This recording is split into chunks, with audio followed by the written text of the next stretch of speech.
Picture yourself settling into a quiet corner of your room, the world outside fading into a gentle hum. The weight of the day lifts and your breath slows. Tonight, we're traveling to a place and time far removed from the comfort of now a city crumbling under the final throes of a war that reshaped the world. It's April 1945 and Berlin is a shattered mosaic of stone, smoke and survival. This is not a story of grand strategies or sweeping victories. It's a story of ordinary people, soldiers, civilians, children, and leaders caught in the rhythm of a city's end. Let your mind drift as we walk through the ruins of Berlin, step by careful step. You'll feel the weight of a soldier's boots, hear the whispers in a darkened cellar, sense the claustrophobia of a concrete bunker, and stand beneath a flag raised over a broken skyline. This is history told softly, a journey to carry you toward rest. Close your eyes, if you'd like, and imagine yourself there not to thrill, but to wander, to feel the pulse of a moment long past. Let's begin. Imagine yourself standing at the edge of a shattered city. The air is thick with the scent of ash and cardite, a bitter tang that clings to the back of your throat. Your boots sink into the mud, soaked through from days of marching across fields that stretched endlessly from the Vistula River. To this broken place, you are a Soviet conscript, one of millions, your rifle heavy in your hands, its wooden stock worn smooth by weeks of fighting. It's April 16th, 1945, and Berlin lies before you, a jagged silhouette against a sky bruised with smoke. The Red Army has reached the outer defenses, and the order is clear: advance. House to house, street to street, the final push has begun, and you are part of it. But as you take your first step into the city, you realize something: you wouldn't last a day in Berlin. The ground beneath you trembles with the distant thunder of artillery. The Soviet guns, Katyusha rockets, howitzers and mortars have been firing for days, their screams tearing through the dawn. You've heard them before on the long march west, but here, they feel closer, more personal. The shells arc overhead, invisible but deafening, and when they land, the earth shudders. Somewhere ahead, a building collapses, its bricks cascading into the street with a sound like a wave, breaking on a rocky shore.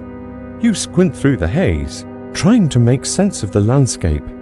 Berlin is no longer a city of order and grandeur. It's a labyrinth of rubble where every corner hides a threat, every shadow a potential end.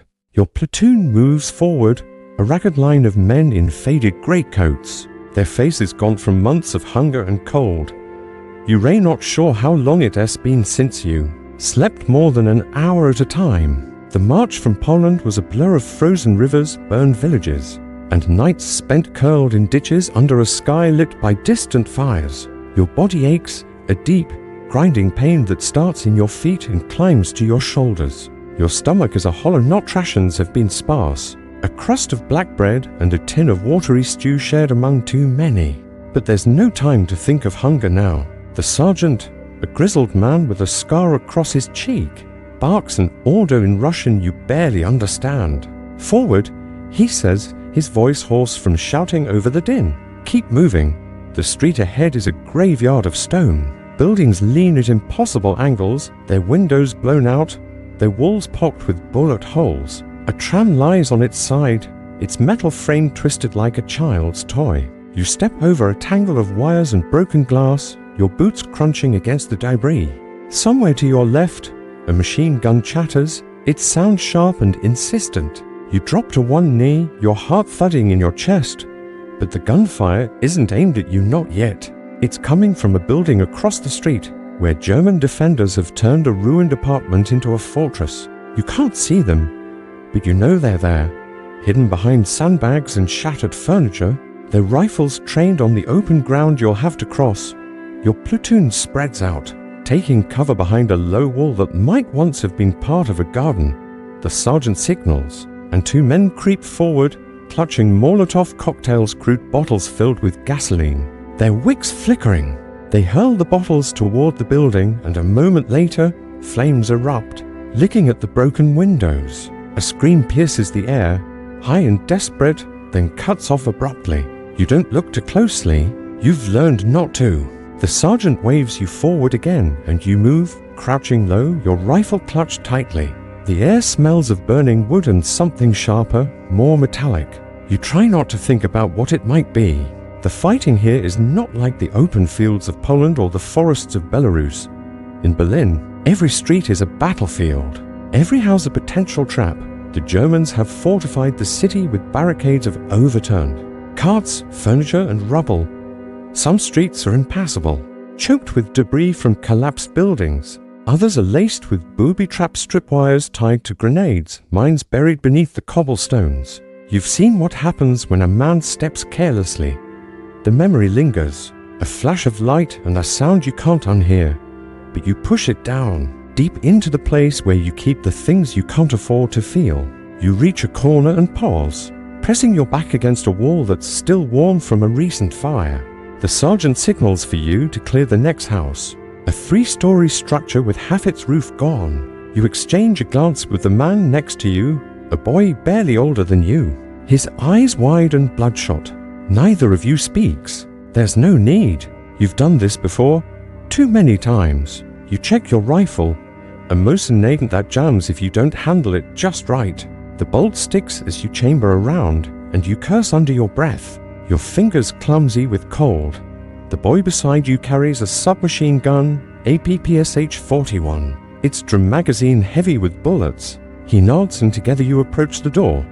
The house is dark inside, the air heavy with the smell of damp plaster and something sour like spoiled milk.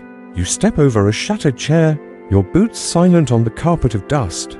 The floor creaks under your weight, and you freeze, listening for any sound of footstep, a whispered command, the click of a safety being flicked off. Nothing. You move deeper, your eyes adjusting to the dimness. The walls are scarred with bullet holes and a faded photograph hangs crookedly, its glass cracked. A family stares out from the frame, their faces frozen in a moment from a world that no longer exists. You clear the ground floor, room by room, your heart pounding each time you kick open a door. In one room, you find a mattress stained with something dark, a bundle of clothes abandoned in a corner. In another, a table is set with chipped plates, as if someone had been interrupted mid-meal. You try not to imagine what happened to them. Upstairs, the boy signals for you to check a bedroom. You push the door open slowly, your rifle raised.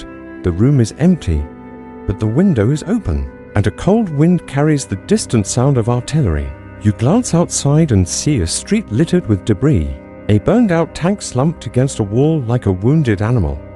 As you turn to leave, you hear a noise, a soft scuffle, like a foot dragging across the floor. You spin, your rifle up, but it's only a rat, skittering across the floorboards. Your breath comes out in a shaky exhale. The boy grins, a fleeting flash of teeth, but there's no humor in it. You move on, clearing the rest of the house. It's empty, but you know the next one might not be. The Germans are desperate now, their army reduced to old men and boys, but they fight with a ferocity that makes no sense. You've heard stories of Hitler youth snipers, barely teenagers, picking off soldiers from rooftops. You've seen the bodies of your comrades, sprawled in the street, their eyes open to the sky. Back outside, the platoon regroups. The sergeant is shouting again, his voice barely audible over the roar of a nearby explosion. A shell has landed a block away, and the air is thick with dust. You cough, your throat raw, and pull your scarf over your mouth. The scarf is filthy, crusted with mud and sweat, but it's better than breathing the ash that coats everything. The snow that fell last night has turned grey, streaked with soot, and it crunches under your boots as you move to the next street. You pass a group of civilians huddled in a doorway. An old woman with a shawl wrapped tightly around her shoulders stares at you, her eyes hollow. A young girl clings to her, her face smudged with dirt. You want to say something, to offer a piece of bread from your pack, but the sergeant's voice cuts through your thoughts. No stopping. He snaps and you keep moving. You've seen civilians before, families fleeing bombed-out villages, women carrying babies through snow, but here in Berlin, they seem like ghosts. They move silently, their faces blank, as if they've already given up. You wonder what they think of you, a stranger in a foreign uniform, your rifle pointed at their city. You wonder if they hate you. You don't have time to dwell on it. The day wears on and the fighting grows heavier. You clear another house, then another. In one, you find a German soldier wounded, slumped against a wall. His uniform is torn, his face pale, but his eyes are sharp with defiance. He raises his hands and you hesitate. The boy beside you doesn't. A burst from his submachine gun, and a German slumps further, his life spilling onto the floor. You look away, your stomach twisting. You've seen death before, too much of it, but it never gets easier. You tell yourself it's necessary, that this is war, that you're fighting for something bigger than yourself. But the words feel hollow, like the empty shells littering the street. By dusk, you're exhausted. Your arms ache from carrying your rifle, your legs from running and crouching. Your eyes burn from the smoke, and your ears ring from the constant noise, gunfire, shells, the screams of men and machines. You find a moment to rest, leaning against a wall that's still standing. The sky is a dull red, streaked with clouds that seem to bleed. You close your eyes, just for a moment, and listen to the rhythm of the city. It's not silent. Berlin is never silent now, but there's a pattern to it, a pulse of destruction and survival. You wonder how long you can keep going. You wonder if you'll see the dawn. The sergeant calls you back to the line. Another street, another house. The orders haven't changed. Advance, clear, survive. You grip your rifle, its weight familiar now, and step forward. The city stretches out before you, a maze of fire and stone, and you know you're not ready for it. No one is. Berlin in April 1945 is a place where time slows, where every moment is a test, where the line between life and death is as thin as the smoke curling through the air. You take another step, and the city swallows you whole.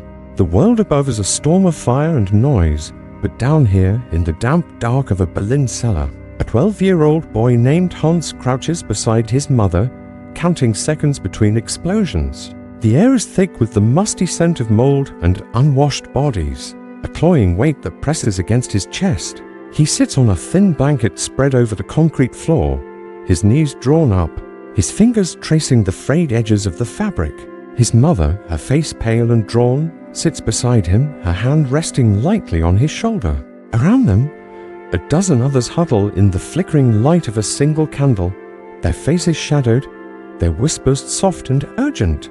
The cellar is a cramped rectangle, its walls slick with condensation, its ceiling low enough that Hans's father, before he was taken to the front, had to duck to avoid hitting his head. The candle casts trembling shadows, and Hans watches them dance, trying to distract himself from the hunger gnawing at his belly. It's been days since he ate anything more than a scrap of bread, its crust hard as stone, its taste faintly sour. The city above is dying, and Hans, too young to understand why, feels its weight in every shudder of the earth. The war has come to Berlin, and he is trapped in its heart. The candle flickers as another explosion shakes the ground, closer this time, and Hans flinches, his mother's hand tightening on his shoulder. She murmurs something soft, a reassurance, but her voice trembles, and Hans knows she's as scared as he is. The others in the cellar are a mix of neighbors, strangers, and an old man who coughs endlessly shift uneasily, their eyes darting to the ceiling. Dust sifts down, settling on Hans's hair like ash, and he brushes it away, his fingers trembling. He counts again, silently, 1, 2, 3, waiting for the next blast. It comes, a deep rumble that makes the walls groan, and someone gasps, a sharp sound quickly stifled. Hans's mother pulls him closer, her breath warm against his ear, and whispers that it will be over soon, that they just need to wait. But Hans has heard those words before, and they feel empty now, like the promises of food that never came. The cellar is a world apart from the Berlin Hans once knew, a city of wide boulevards and bustling markets, where he used to run through parks with his friends, chasing a ball or pretending to be soldiers. That Berlin is gone, replaced by a landscape of rubble and fear. Hans hasn't seen the sun in days, maybe weeks. He's lost track of time down here, where day and night blur into one endless twilight. The cellar is their refuge, but it's also a prison, its walls closing in with every hour. The air is stale, heavy with the smell of sweat and fear, and Hans longs to breathe something clean, to feel the wind on his face. But the world above is too dangerous, his mother says. Up there, the Russians are coming, Their tanks grinding through the streets, their voices sharp and foreign in the rare moments of silence. Hans doesn't know much about the Russians, only what he's heard in whispers, tales of vengeance, of soldiers who take no prisoners. He tries not to think about it, focusing instead on the small things, the texture of the blanket, the faint drip of water in the corner, the way his mother's hand feels steady even when her voice shakes. The candle burns lower, its flames sputtering, and someone lights another. The brief flare of a match casting a harsh light across the faces around him. There's Frau Müller, the baker's widow, her eyes red from crying, and Herr Schmidt, who used to teach history at Hans's school, now silent, staring at the floor.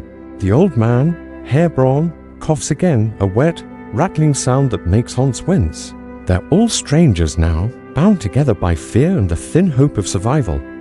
Hans wonders if they'll ever leave this cellar, if the world above will ever be safe again. He closes his eyes, trying to picture the park where he used to play, but the image is faint, overshadowed by the memory of smoke and screams. Another explosion farther away this time, and Hans opens his eyes, his heart racing. He counts again, 1, 2, 3, 4, 5, and the silence holds a fragile gift. His mother shifts beside him, reaching into her coat pocket to pull out a small, wrinkled apple, its skin dull and bruised. She breaks it in half with her hands, the sound sharp in the quiet, and presses one piece into Hans's palm. He stares at it, his mouth watering, but hesitates. It's the last food they have, and he knows she's hungrier than he is. She shakes her head, her eyes firm, and he takes a bite.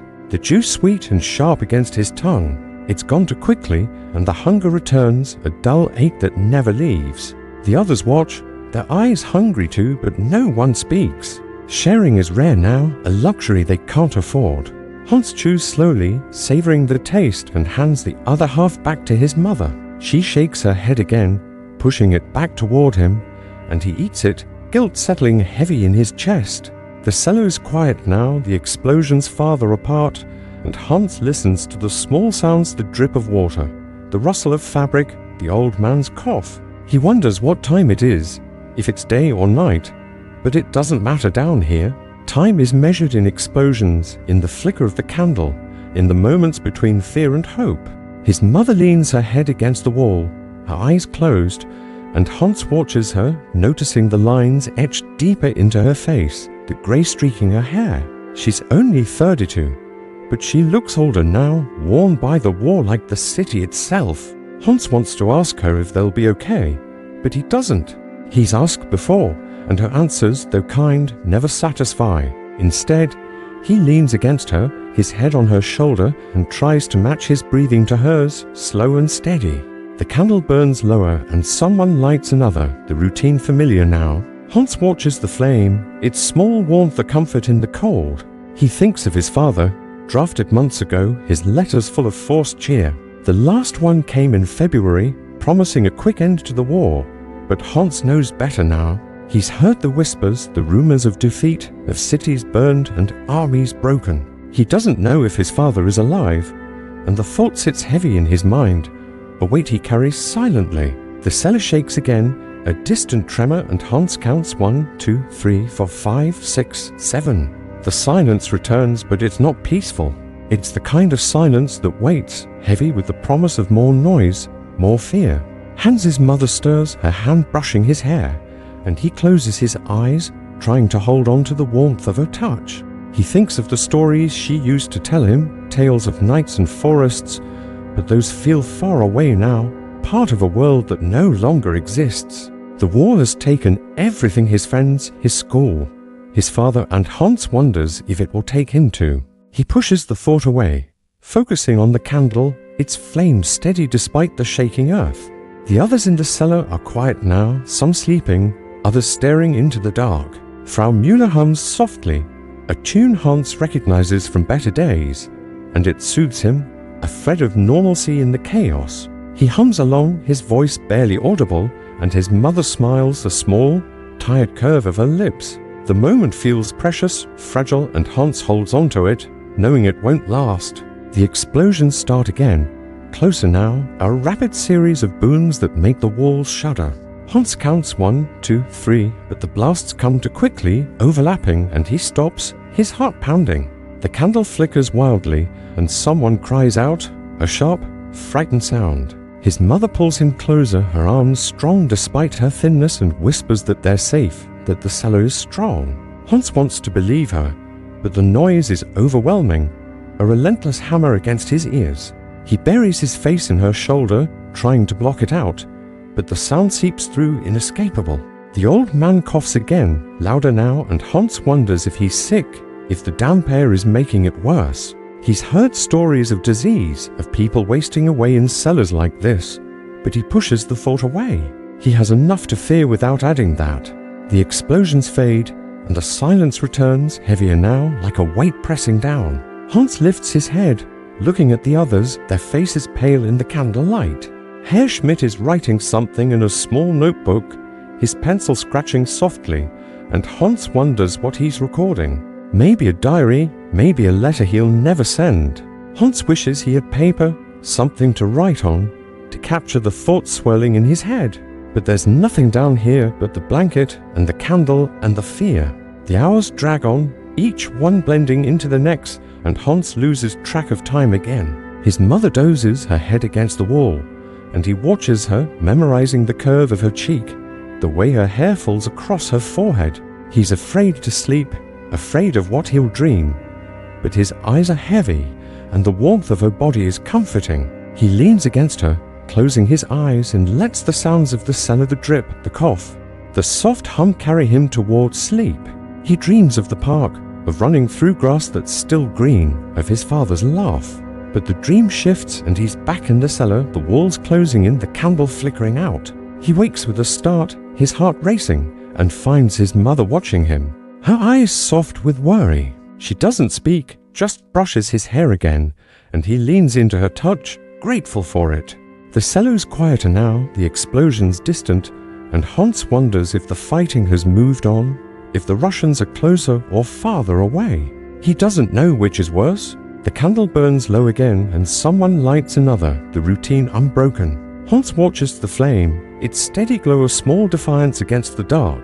He thinks of the world above, of the city he barely recognizes, and wonders what's left of it. He's heard stories of kindness, soldiers sharing food, neighbors helping each other, but also of horror, of looting and worse. Down here, in the cellar, those stories feel far away, but they linger in his mind, a reminder of the world waiting above. The hours stretch on, and Hans's hunger grows, a sharp pain that makes him dizzy. His mother gives him a sip of water from a dented canteen, its contents warm and metallic, but it helps a little. He wants to ask for more, but he knows there's none to spare. The others are hungry too, their faces drawn, their eyes hollow. Frau Müller stops humming, her voice fading into silence, and Hans misses it, the small comfort it brought. He tries to hum the tune himself, but his throat is dry, and the notes come out weak. His mother smiles again, encouraging, and he keeps going, the sound soft but steady. The cellar shakes again, a deep tremor that makes the candle flicker, and Hans stops humming, his heart pounding. He counts 1, 2, 3, 4, 5, 6, 7, 8, and the silence holds, but it's tense, expectant. The others stir, some whispering, others sitting up, their eyes on the ceiling. Hans's mother pulls him closer, her arms a shield, and he clings to her, trying to be brave. He's 12 years old, too young for this, but the war doesn't care. It's taken his childhood, his city, his hope, and left him with this, a damp cellar, a flickering candle, and a mother who's trying to keep him alive. The explosions start again, a relentless rhythm, and Hans counts 1, 2, 3, 4, but they're too close, too loud, and he stops, burying his face in his mother's shoulder. She whispers to him, her voice steady now, telling him to breathe, to focus on her voice. He does, matching his breath to her words, and the fear recedes, just a little. The candle burns on, its light a fragile promise, and Hans holds onto it, willing it to last. The cellar is his world now, a small, dark space where survival is measured in moments, in the spaces between explosions. He doesn't know how long they'll stay here, or if they'll ever leave. But he knows he has his mother, and that's enough for now. The hours pass, and the explosions grow distant again, a low rumble that feels almost normal. Hans dozes, his head on his mother's shoulder, and dreams of the park, of sunlight, of a world without war. He wakes to the sound of voices, not the soft whispers of the cellar, but louder, harsher, speaking a language he doesn't understand. His mother tenses, her hand gripping his, and he knows the Russians are close. The cellar door rattles and someone gasps, but no one moves. Hans holds his breath, counting again, 1, 2, 3, 4, 5, and the voices fade, moving on. He exhales, his body trembling, and his mother kisses his forehead, a silent promise that they'll be okay. The candle burns low, and someone lights another, the routine unbroken, a small act of defiance against the chaos above. Hans watches the flame, its glow a reminder that they're still here, still alive. He thinks of the city, of the ruins that were once his home, and wonders what's left. He thinks of his father, of the letters that stopped coming, and hopes, against all reason, that he's out there, somewhere. The cellar's quiet now, the explosion's distant, and Hans leans against his mother, her warmth a comfort in the cold. He closes his eyes, letting the rhythm of her breathing carry him towards sleep, toward a world where the war is just a memory. But the war is not over, not yet, and as Hans drifts, he hears the faint sound of footsteps above, the creak of boots on rubble, the murmur of voices in a language he doesn't know. The Russians are coming, and with them the end of Berlin. Far below the city, in another kind of darkness, others wait, their world even more confined, their fears sharper, their choices fewer. In a concrete bunker deep beneath the ruins, the final days of the Third Reich are unfolding, a slow collapse of delusion and despair. Let's step away from Hans's cellar, from the candle's flicker, and descend into that other darkness, where history is writing its final lines. Deep beneath the shattered city of Berlin, where the ground trembles with the distant roar of artillery, you find yourself in a world of concrete and shadow, a place where time seems to have stopped, yet presses relentlessly forward. The air is heavy, thick with the stale scent of cigarette smoke, sweat, and the faint metallic tang of rusting pipes. You are a junior officer, perhaps a secretary, one of the few still permitted in the Führer bunker. A labyrinth of low-ceilinged rooms buried beneath the Reich Chancellery garden. It's April 20th, 1945, and the world above is collapsing. But down here, in this claustrophobic maze, the leaders of the Third Reich cling to a fading illusion of control. The walls are grey, slick with condensation, and the electric lights hum faintly, casting a sickly yellow glow that never quite banishes the darkness. You move through the narrow corridors, your footsteps muffled on the thin carpet, carrying a tray of papers or a message that feels increasingly irrelevant. The bunker is a tomb, and you are one of its last inhabitants, watching history unravel in slow, surreal increments. The days here blur together, marked not by sunlight but by the rhythm of footsteps, the scratch of pens, the low murmur of voices arguing over maps that no longer matter. You pass a room where officers huddle around a table, their uniforms rumpled, their faces gaunt from lack of sleep. The maps are spread out, covered in red and blue lines that trace divisions and armies that exist only in their minds. Someone coughs, a sharp, dry sound that echoes in the confined space, and you notice the air growing thicker, the ventilation system struggling against the weight of the earth above. You've been down here for weeks, maybe longer, and the outside world feels like a dream. A memory of open skies and fresh air that you can't quite grasp. The bunker is your reality now, its walls closing in with every passing hour. You carry your tray to the conference room where Adolf Hitler sits, his hands trembling slightly as he studies a map of Berlin. His hair is grey, his face pale, his eyes sunken but still sharp with a manic intensity that unsettles you. He speaks in a low voice, dictating orders for divisions that no longer exist, for counterattacks that will never happen. The generals around him nod, their expressions blank, their agreement automatic. You stand silently, waiting for instructions, but your presence is barely acknowledged. The room smells of ink and sweat, and the light flickers as another explosion shakes the earth above, a distant reminder of the war that's closing in. You wonder, not for the first time, why you're still here. Why anyone is. The answer lies in the strange inertia of this place, a momentum born of loyalty, fear, or simply the absence of anywhere else to go. You leave the room, your tray empty now, and pass Eva Braun's quarters, where the door is slightly ajar. She's arranging flowers in a vase, a futile gesture in this concrete prison, but her movements are calm, almost serene. The flowers are wilted, their petals curling, but she hums softly as she works, a tune you recognize but can't name. You pause, struck by the contrast between her composure and the chaos above. She glances up, her eyes meeting yours for a moment, and offers a small, tired smile before returning to her task. You move on, unsure whether her calm is courage or denial, or perhaps both. The bunker is a world of contradictions where delusion and reality collide, where the end is both inevitable and unimaginable. The days crawl forward, each one heavier than the last. It's April 22nd now, and the mood has shifted. A subtle tightening of the air. You hear whispers of Soviet tanks in the suburbs, of streets choked with rubble and bodies. The generals argue more loudly now, their voices sharp with desperation. But Hitler dismisses their concerns, his voice rising as he speaks of secret weapons, of miracles that will turn the tide. You stand in the corner, unnoticed, your hands clasped behind your back, and watch as the room fills with tension. A map falls to the floor, its edges curling, and no one bothers to pick it up.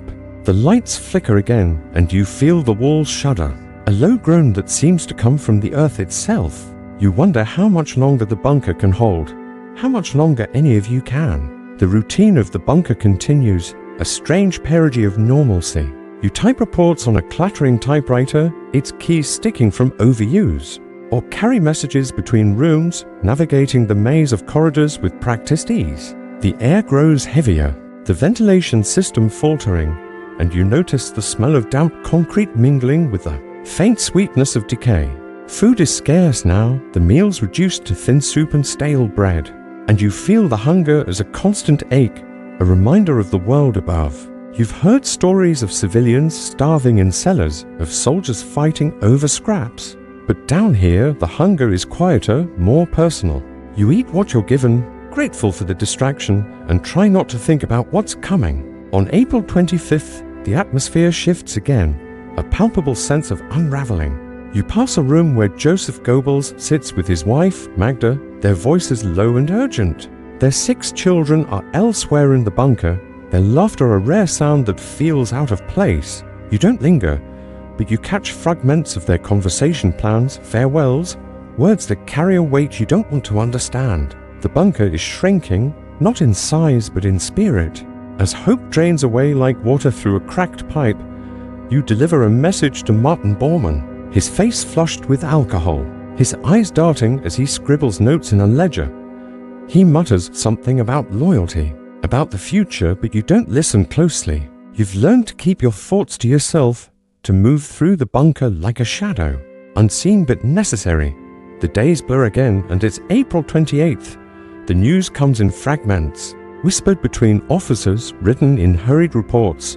The Soviets are closer now, their artillery pounding the city center, their tanks grinding through the streets. You feel the vibrations in the walls, a constant tremor that matches the pulse in your temples. Hitler is quieter now, his outbursts fewer, his voice softer but no less commanding. He speaks of Berlin, of its fall, but his words are detached, as if he is describing a play he has watched rather than a city he has led to ruin. You stand in the doorway, listening, and feel a chill that has nothing to do with the damp air. The bunker is a world of its own, but it's not immune to the reality above.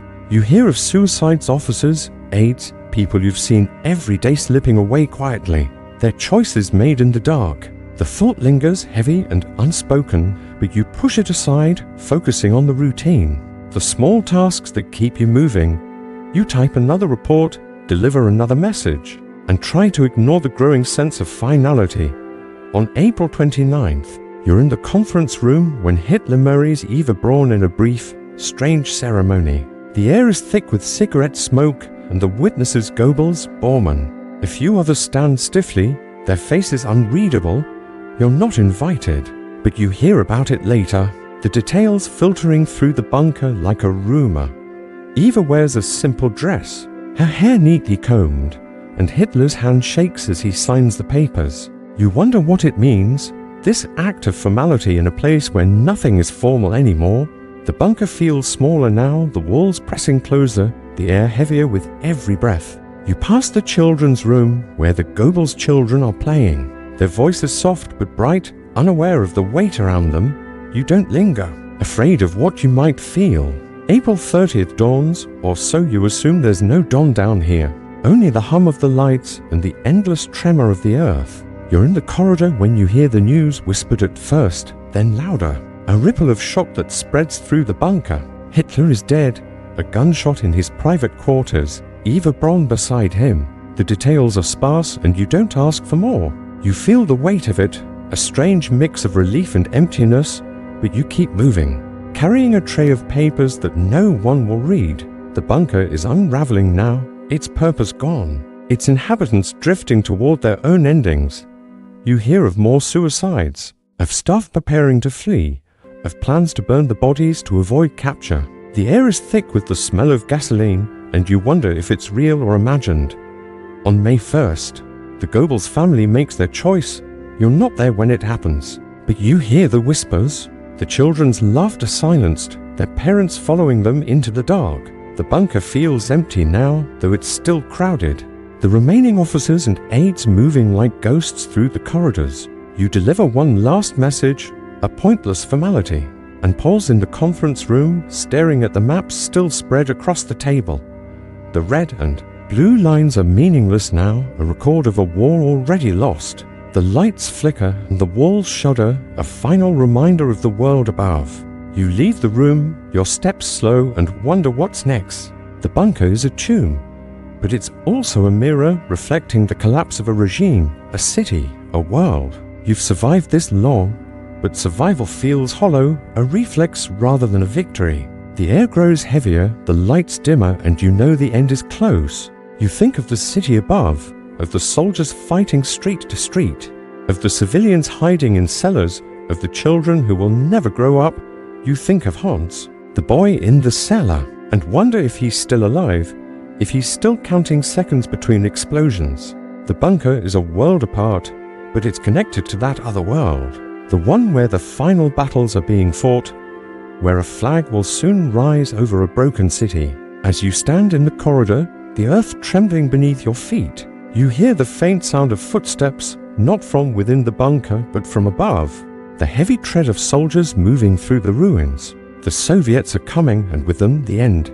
Let's leave this concrete prison, its walls heavy with despair, and step back into the city where the final act is unfolding, where a red flag will rise over the Reichstag, marking the fall of Berlin. The city of Berlin lies broken beneath a sky heavy with smoke. Its skyline a jagged silhouette of shattered stone and twisted steel, trembling with the pulse of artillery. You are a Soviet signalman, standing in the shadow of the Reichstag, the once proud heart of a regime now reduced to rubble. It's May 1st, 1945, and the air is thick with the acrid scent of burning wood, charred metal, and something sharper, a bitter edge that clings to your throat. Your uniform is stiff with mud, your hands raw from gripping your rifle through days of relentless fighting. The Reichstag looms before you, its dome cracked, its walls scarred by shells and bullets, a symbol of a nation on its knees. Around you, the city groans, a cacophony of distant explosions, the rattle of gunfire, the low rumble of tanks grinding through streets choked with debris. Your boots crunch on broken glass as you move forward, your squad a small knot of men, their faces etched with exhaustion but lit with a grim determination. The order has come from high command. Take the Reichstag, raise the red flag, end this war. You feel the weight of it, not just in the rifle slung across your shoulder, but in the air itself, heavy with the promise of finality. The streets leading to the Reichstag are a maze of destruction, buildings reduced to heaps of brick and plaster, their interiors spilling out like the entrails of a wounded beast. A tram lies overturned, its wires tangled in the rubble, sparking faintly in the dusk. You pass a burned-out panzer, its turret askew, its crew long gone. The ground is uneven, littered with fragments of life's shattered furniture, a child's shoe, a torn photograph curling in the wind. You try not to look too closely, to focus instead on the task ahead. But the city's wounds are everywhere, a testament to the fury that has consumed it. Your squad moves cautiously, aware of the snipers still hiding in the ruins. Boys and old men fighting for a cause already lost. A shot rings out, sharp and sudden, and you drop to the ground, your heart pounding as you scan the rooftops. The bullet misses, embedding itself in a wall, and your sergeant signals to keep moving. You crawl forward, using a pile of rubble as cover, your breath shallow, your eyes stinging from the smoke. The Reichstag is close now, its bulk filling the horizon, and you feel a surge of something, not triumph, not yet, but a sense of purpose, a need to see this through. The fighting intensifies as you approach, the Germans defending the Reichstag with a desperation that borders on madness. Machine guns chatter from the upper floors, their bursts tearing through the air, and you hear the screams of men caught in the open. Your squad returns fire, the sharp crack of rifles blending with the deeper roar of a submachine gun. You aim at a window, a flicker of movement, and pull the trigger, not knowing if you hit anything, not wanting to know. The air is alive with noise, a relentless rhythm that drowns out thought, and you move on instinct, following the men ahead, your body low, your mind focused on the next step. You reach the base of the Reichstag, its walls towering above you, pocked with bullet holes and blackened by fire. The main entrance is barricaded, a heap of sandbags and debris, and you hear the shouts of defenders inside, their voices hoarse but defiant. Your sergeant signals for a grenade, and you watch as it arcs through the air, landing with a dull thud before exploding in a flash of light and smoke. The barricade shudders and you move forward, climbing over the rubble, your boots slipping on the uneven surface. Inside, the Reichstag is a cavern of shadows, its grand halls reduced to a warren of broken stone and twisted metal. The air is thick with dust, and you cough, pulling your scarf over your mouth. Your squad spreads out, clearing rooms one by one, the fighting close and brutal. You kick open a door, your rifle raised, and find a German soldier, barely older than a boy, his hands raised in surrender. His eyes are wide, his face pale, and you hesitate, your finger on the trigger. The sergeant shouts, and you lower your weapon, gesturing for the boy to move. He stumbles past, disappearing into the chaos, and you wonder if he'll survive the night. The fighting continues, room by room, floor by floor, a slow, grinding advance through a building that feels more like a fortress than a parliament. You hear the crackle of a radio, your signal equipment heavy on your back, and you pause to send a message, your fingers fumbling with the dials. The words are simple: position secured, advancing, but they feel monumental, a marker of progress in a city that has resisted every step. The Reichstag is vast, its corridors echoing with the sounds of battle, and you lose track of time, each moment measured in gunfire and footsteps. By nightfall, you've reached the upper floors where the fighting is fiercest. The Germans have fortified a staircase, their machine guns sweeping the approach, and you take cover behind a pillar, its marble chipped and cracked. Your squad waits for a tank to arrive, its cannon blasting through the defenses, and you feel the building shake, a deep tremor that sends dust cascading from the ceiling. You move forward, stepping over bodies you try not to see, their uniforms indistinguishable in the dim light. The air is heavy with the smell of gunpowder and blood, but you push it from your mind, focusing on the task, on the flag in your pack, its red fabric a promise of victory. You reach the roof at last, the night sky open above you, streaked with clouds and lit by the glow of distant fires. The dome is shattered, its glass gone, its frame a skeleton against the stars. You stand at the edge, looking out over Berlin, a city of ruins stretching to the horizon. The fighting is quieter now, the last defenders falling back or surrendering, and you feel a strange stillness settle over you, a moment of pause in the chaos. Your sergeant hands you the flag, its weight light but significant, and you climb, your hands gripping the broken stone, your boots finding purchase on the uneven surface. You reach a vantage point, a shattered ledge overlooking the city, and tie the flag to a makeshift pole, a piece of metal torn from the wreckage. You raise it, the red fabric catching the wind, its hammer and sickle bold against the night. Below, your squad cheers, a ragged sound that carries over the ruins, and you feel something shift, a weight lifting, though not entirely. The war is not over, not yet, but this moment feels like an end, a marker of something profound.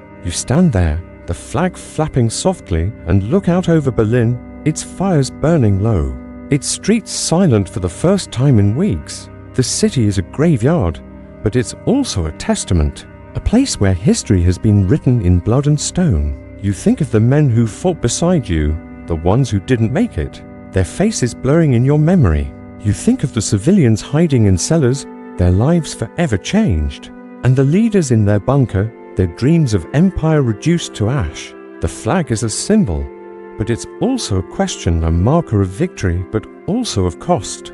The days that follow are a blur of exhaustion and confusion. On May 2nd, the last German defenders in the Reichstag surrender, their hands raised, their faces hollow with defeat. You move through the city, your signal equipment still heavy on your back, relaying messages of ceasefire and capitulation. The streets are filled with Soviet soldiers, some celebrating, others looting, their voices loud in the eerie silence. You see civilians emerging from their hiding places, their eyes wary, their hands clutching what little they have left. You share a piece of bread with an old woman, her gratitude silent but profound, and you wonder what will become of her, of this city, of you. The formal surrender comes on May 7th, signed in a quiet ceremony far from Berlin, but you feel its echo in the city's stillness. On May 9th, you hear of celebrations in Moscow, of Red Square filled with cheering crowds. But here in Berlin, the mood is different, a mix of relief and unease. You walk through the ruins, your boots crunching on glass, and feel the weight of victory, heavy with the cost of it. The war is over, but the silence feels strange, a void where the noise of battle once lived. You think of the boy in the cellar, his candle burning low, and hope he's alive, that he's found a way to survive. You think of the bunker, its concrete walls silent now, its inhabitants gone, their choices made in the dark. The Reichstag stands behind you, its flag still flying, a symbol of an end and a beginning. As you stand in the quiet, the city breathing softly around you, you feel the rhythm of history shift, a slow turning towards something new.